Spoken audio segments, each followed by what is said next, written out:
എലത്തൂർ മണ്ഡലം LDFിൻ്റെ ഒരു ശക്തി കേന്ദ്രമാണ്. ഏറ്റവും കൂടുതൽ ഭൂരിപക്ഷം നൽകാൻ കഴിയുന്ന നിയോജക മണ്ഡലമാണ്. ആ നിലയിലേക്ക് ഈ പാർലമെൻറ്റ് തെരഞ്ഞെടുപ്പിൽ LDFിന് വിജയം നൽകണമെന്ന നിശ്ചയദാർഢ്യമാണ് എല്ലാവരുടെയും മുഖത്ത് ദൃശ്യമാകുന്നത്. ഇന്നിപ്പോൾ ആദ്യമായിട്ടാണ് ഈ മണ്ഡലത്തിൽ സ്ഥാനാർത്ഥി എന്ന നിലയിലുള്ള പ്രചരണ പരിപാടിയിലേക്ക് കടക്കുന്നത്.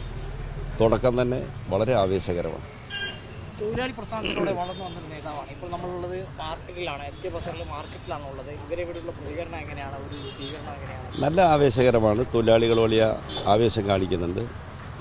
എല്ലാ വിഭാഗം ജനങ്ങളും ഈ തെരഞ്ഞെടുപ്പിൽ LDFിനോടൊപ്പമാണ്.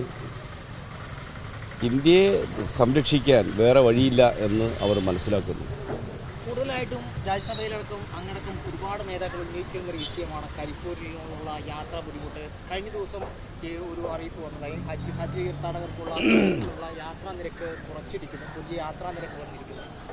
ഒരുപാട് യാത്രയെക്കുറിച്ച് എന്താണ് പറയാനുള്ളത്? കരിപ്പൂർ വിമാനത്താവളത്തോട് കടുത്ത അവഗണനയാണ് കേന്ദ്രം കാണിക്കുന്നത്. വൈഡ് ബോഡി എയർക്രാഫ്റ്റ്സ് അവിടെ ലാൻഡ് ചെയ്യുന്നില്ല. അത് യാത്രയ്ക്ക് വലിയ പ്രയാസം ഉണ്ടാക്കുന്നുണ്ട്. പ്രധാനപ്പെട്ട ഡൊമസ്റ്റിക് ഡെസ്റ്റിനേഷൻസിലൊന്നും കോഴിക്കോട് നിന്ന് ഫ്ലൈറ്റില്ല. ഞങ്ങൾ MP മാർക്ക് ഡൽഹി യാത്രയ്ക്ക് ഏറ്റവും അസൗകര്യമായ ഒരു ഫ്ലൈറ്റ് മാത്രമേ ഉള്ളൂ. രാത്രി 10 മണിക്കാണ് അത് പോകുന്നത്. സ്വകാര്യവൽക്കരണമാണ് ഇതിൻ്റെ ഒരു പ്രധാന കാരണം. അപ്പം നമ്മുടെ ഒരു എയർലൈൻ ഉണ്ടായിരുന്ന കാലത്ത് ജനങ്ങളെ സഹായിക്കാൻ ആ airline air India flight operate ചെയ്യാറുണ്ടായിരുന്നു. ഇപ്പോൾ അവരുടെ സ്വകാര്യ കമ്പനികൾ അവരുടെ ബിസിനസ് നോക്കി, ലാഭം നോക്കി മാത്രമേ സർവീസ് നടത്തൂ. മാർക്കറ്റ് സ്റ്റഡി നടത്തി വരുമാനം എത്ര എന്ന് നോക്കി മാത്രമാണ് നടത്തുന്നത്. ഇത് വലിയ തോതിൽ നമ്മളെ ബാധിക്കുന്നുണ്ട്. മാത്രമല്ല, എയർപോർട്ട് അദാനിക്ക് വിൽപ്പന നടത്താൻ തീരുമാനിച്ചിരിക്കുകയാണ്. അതുകൊണ്ട് ഇന്ത്യ ഗവൺമെൻറ് അതിനെ കൈയൊഴിച്ച മട്ടാണ്. അതിനെതിരായി ശക്തമായി ജനരോഷം ഉയർന്നു വരണം.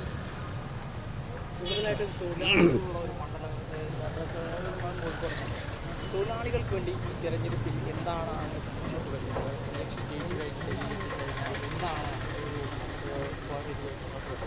തൊഴിലാളികളുടെ എല്ലാ അവകാശങ്ങളും തകർത്ത സർക്കാരാണ് BJP ഗവൺമെൻറ്.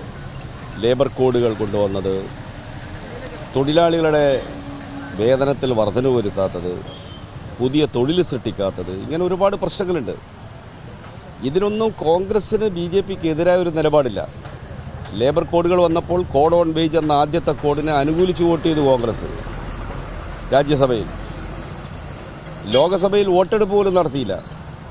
വോട്ടെടുപ്പിന് കോൺഗ്രസ് ആവശ്യപ്പെട്ടില്ല. ആ കോൺഗ്രസിൻ്റെ നിലപാട് BJPയിൽ നിന്നൊട്ടും വ്യത്യസ്തമല്ല. ഉദാരവൽക്കരണ നയങ്ങൾ, സ്വകാര്യവൽക്കരണം, ഇതെല്ലാം തുടങ്ങി വെച്ചത് കോൺഗ്രസ്സാണ്. ഇപ്പോൾ BJP അത് തുടരുമ്പോൾ ഇവർക്ക് എതിർക്കാൻ കഴിയുന്നില്ല. ഇതെല്ലാം തൊഴിലാളികൾ മനസ്സിലാക്കുന്നുണ്ട്. ഈ നയങ്ങളെ INTUC പോലും എതിർക്കുന്നുണ്ട്. 2014 മുതൽ യോജിച്ച സമരത്തിൽ നിന്ന് BMS വിട്ടു നിന്നെങ്കിൽ ഇപ്പോൾ അവരും മാറി ചിന്തിക്കാൻ തുടങ്ങി. വേറെ രക്ഷയില്ല എന്ന് തൊഴിലാളി വർഗം ഇതൊക്കെ മനസ്സിലാക്കുന്നുണ്ട്. അവർ ഈ തെരഞ്ഞെടുപ്പിൽ അവരുടെ താല്പര്യങ്ങൾ സംരക്ഷിക്കുന്നവരാരെന്ന് തിരിച്ചറിയും. മനു, തൊഴിലാളികളുടെ പൾസ് എറിഞ്ഞൊരു നേതാവ് എന്ന നിലയിൽ കൂടുതലായിട്ടും ആളുകൾ കൂടുതൽ ഇടതുപക്ഷത്തോടൊപ്പം നിൽക്കുമെന്നാണ് എളമരം കരീം നമ്മളോട് പറഞ്ഞു വെച്ചത്. കൂടുതലായിട്ടും ഈ തെരഞ്ഞെടുപ്പിൽ എന്തായിരിക്കും ഒരു രാഷ്ട്രീയ ചിത്രം എന്നത് ഇപ്പോൾ എല്ലാ കേന്ദ്രങ്ങളിലും, തെരഞ്ഞെടുപ്പ് കേന്ദ്രങ്ങളിലും ആവേശകരമായ സ്വീകരണമാണ് എളമരം കരീമിൽ ലഭിച്ചിരിക്കൊണ്ടിരിക്കുന്നത്. ഇപ്പോൾ ഇവിടെ SK ബസാറിലുള്ള ഓരോ മാർക്കറ്റുകളിലും കയറിയിറങ്ങിക്കൊണ്ടുള്ള പ്രചരണമാണ് ഇപ്പോൾ പുരോഗമിച്ചുകൊണ്ടിരിക്കുന്നത്.